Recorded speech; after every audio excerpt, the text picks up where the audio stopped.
In this episode I'm talking about the connection between a carboot and lean thinking.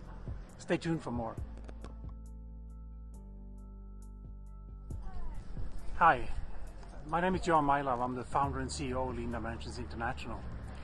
And I'm here at the carboot somewhere in England and walking around. I can't help by thinking that, you know, the original thought process around lean manufacturing and all that from Japan has a base in do what you can with what you have, as opposed to trying to invest yourself out of the problems. You try to improve what you have and rethink what you have. Very much like these guys at the carboot, I'm thinking, because they really use all the resources they have to display the products they have and sell things they don't need anymore and so on. So it's quite fascinating.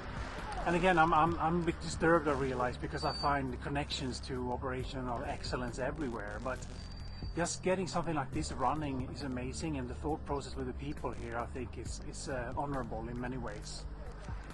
And I'm going to go and see what I can find. Is there anything that I need? Who knows? Like and share my video. Send me an email. Let me talk about if I can help you in any way to support you in the lean thinking. Stay tuned for more episodes, and thanks for listening.